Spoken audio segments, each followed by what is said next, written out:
नमस्कार दोस्तों, मेरा नाम अमित धारनिया है और हम डिस्कस करेंगे फाइनेंशियल इंस्ट्रूमेंट्स।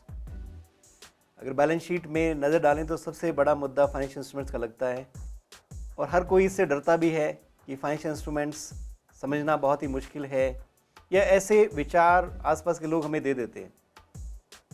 तो सबसे पहले तो मैं इसी विचार को तोड़ना चाहूँगा कि ज़िंदगी में मुश्किल सिर्फ वही है जो हमें समझ में नहीं आता है। जो बात हमें समझ में आ गई है या हम उसे इस्तेमाल कर सकते हैं, उस नॉलेज को इस्तेमाल कर सकते हैं, वो हमारे लिए आसान हो जाती है। तो मुश्किल कुछ भी नहीं है, सिर्फ एक कदम दूर है कि वो बात हमें समझ में नहीं आती है, उसको कई बार लोग मुश्किल कह के उसे किनारा कर लेते हैं। तो जो चीज़ मुश्किल है उसे पहले करें। अगर आप अपने फाइनेंशियल रिपोर्टिंग पेपर की तैयारी कर रहे हैं या IFRS समझने की कोशिश कर रहे हैं, इंड AS में महारत हासिल करने की कोशिश कर रहे हैं, तो जो भी मुश्किल है उसे पहले करें, क्योंकि आसान चीज़ें तो बाद में आप कर ही लेंगे। हम करते क्या हैं, हम आसान चीज़ों को करते रहते हैं, उसमें महारत हासिल कर लेते हैं, पर उनकी कीमत भी क्या है मार्केट में।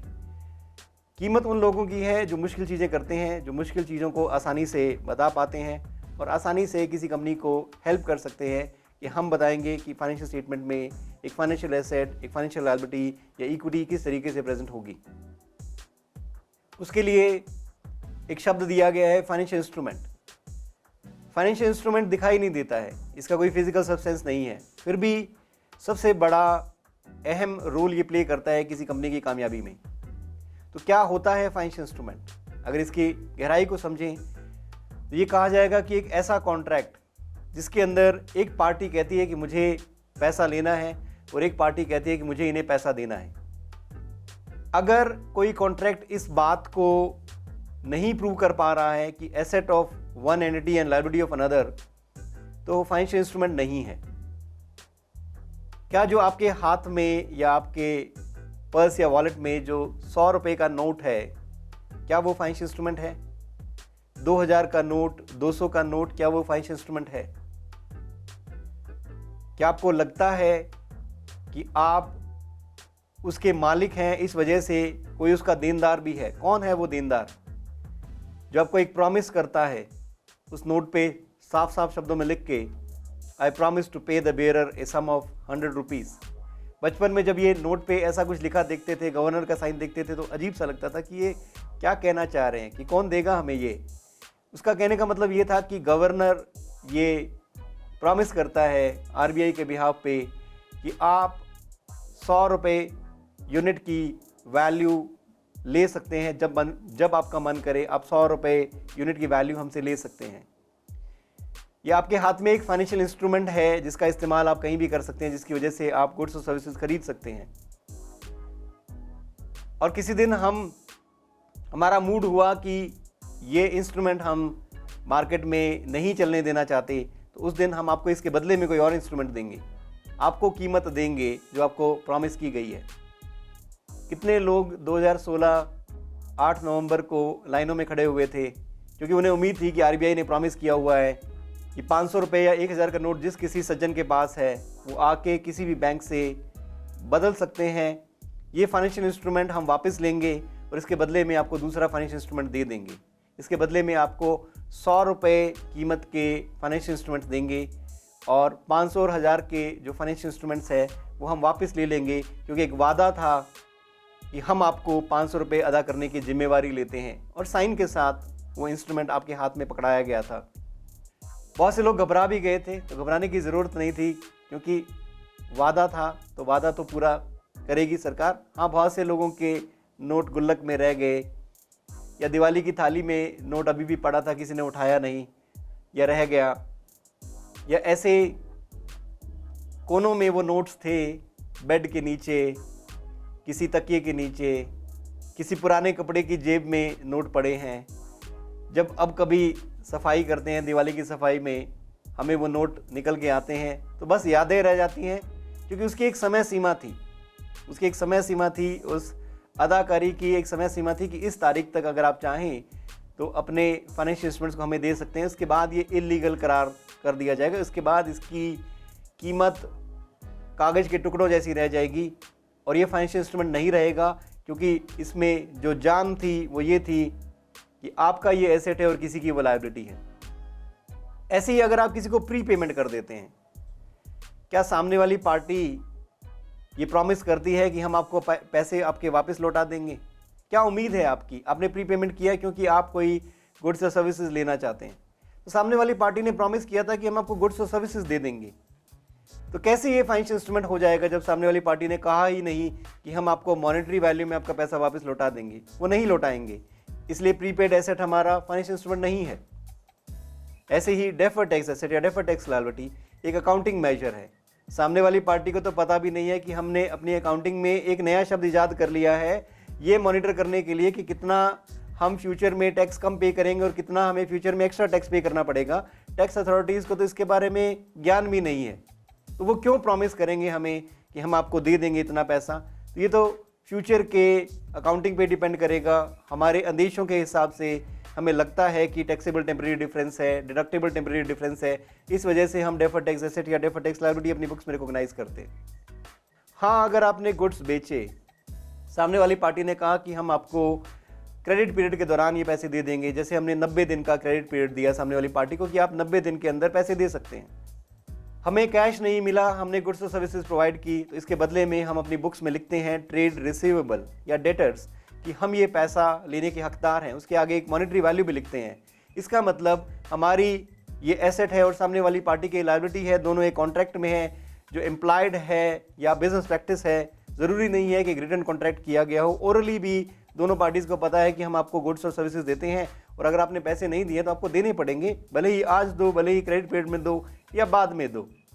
और इस पे अगर हमें शक भी होता है कि सामने वाली पार्टी अब ना नुकर कर रही है, हमारा फ़ोन नहीं उठा रही है, हमने कई बार घर का चक्कर भी लगाया, नदारत मिले और बड़े नोटिसेस भेजे हैं, फिर भी वो दिखाई नहीं देते हैं, और एक दिन अखबार में उनकी फ़ोटो के साथ खबर आती है कि उनका दिवालिया घोषित हो गया है, कि मेरी कंपनी तो बैंकरप्ट है, मेरी जान को खतरा है, पुलिस प्रोटेक्शन ले लिया है और कोई भी शख्स मेरे घर पे और कोई भी शख्स मेरे घर के दरवाजे पे दस्तक ना दे पैसे मांगने के लिए, क्योंकि हमारे हालात ऐसे हो गए हैं कि हम चाहे तो भी ना दे पाएंगे।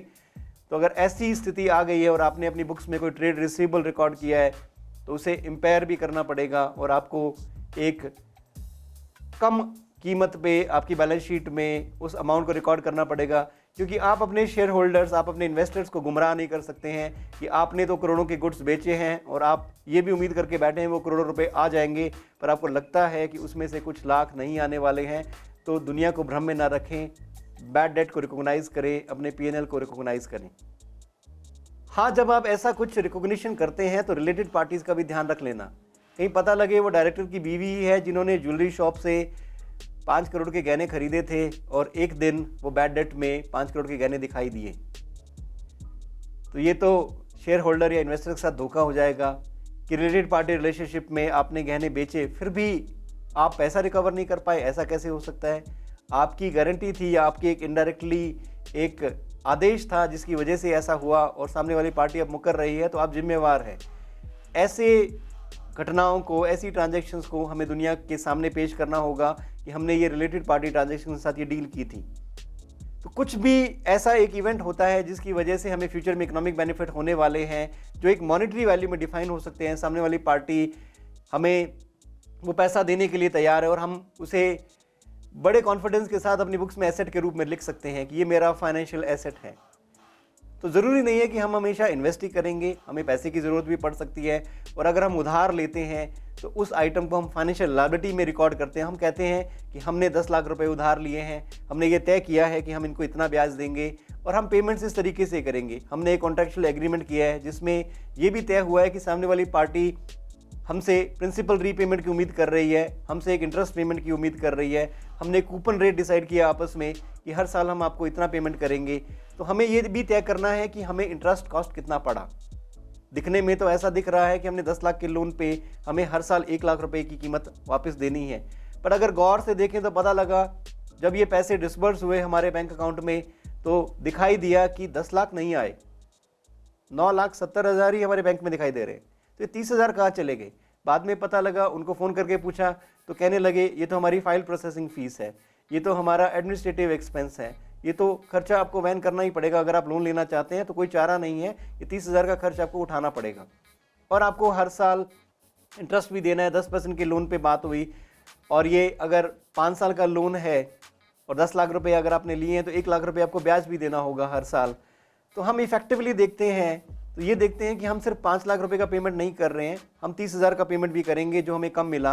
ऊपर से हम ये भी देखते हैं कि ये जो पेमेंट्स हम कर रहे हैं, ये एक पेमेंट हम 1 साल के बाद कर रहे हैं, दूसरी पेमेंट हम 2 साल के बाद कर रहे हैं, हम 5 साल के दौरान इन पेमेंट्स को हम कर रहे हैं।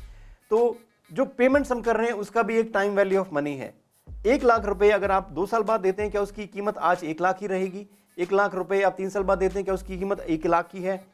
हम ये भी जानने की कोशिश करते हैं कि इफेक्टिवली हमें इंटरेस्ट कॉस्ट कितना पड़ रहा है, कि सामने वाली पार्टी हमें 9,70,000 देती है, उसके बदले में हम 5 साल के दौरान उन्हें 5 लाख तो ब्याज ही दे देंगे, 30,000 ये भी देंगे जो इन्होंने आज हमें नहीं दिए, ऊपर से हम प्रिंसिपल रीपेमेंट भी करेंगे।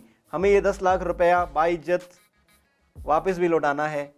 10 लाख रुपए 5 साल के बाद उनकी कीमत आज क्या होगी, ये एक कैलकुलेशन करने की कोशिश करते हैं कि जो पैसा हम दे रहे हैं 5 साल के दौरान और जो पैसा हमें मिला, उनको अगर आमने सामने बैठाया जाए तो किस रेट पे डिस्काउंटिंग करूं कि ये बराबर दिखाई दे, ये एक जैसे दिखाई दें।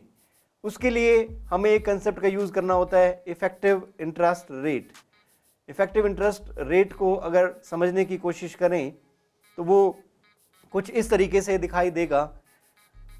फाइनेंशियल इंस्ट्रूमेंट्स के स्टैंडर्ड में जाने से पहले, किसी और कंसेप्ट को जानने से पहले, आई थिंक किसी और कंसेप्ट को जानने से पहले मैं ये समझता हूँ कि सबसे पहले हमें बड़ा मुद्दा इफेक्टिव इंटरेस्ट रेट ही समझ लेना चाहिए, उसके बाद ही आगे बढ़ते हैं और उसके बाद समझेंगे डिटेल में कि कैसे एक फाइनेंशियल एसेट रिकॉग्नाइज होता है, कैसे एक फाइनेंशियल लायबिलिटी रिकॉग्नाइज होती है, क्यों हम ये अकाउंटिंग करने की कोशिश कर रहे हैं। तो इफेक्टिव इंटरेस्ट रेट की बात आ ही गई है तो एक बार के लिए उसके ऊपर नज़र डाल ही लेते हैं कि क्या होता है इफेक्टिव इंटरेस्ट रेट, ताकि आपके मन में बार बार ये विचार नहीं आएगा, क्योंकि हम ये बार बार इस बात को करेंगे कि हमें इंटरेस्ट जो रिकॉर्ड करना है, एक्सपेंस या इनकम, हम इफेक्टिव इंटरेस्ट रेट पे रिकॉर्ड करेंगे, ना कि कूपन रेट पे।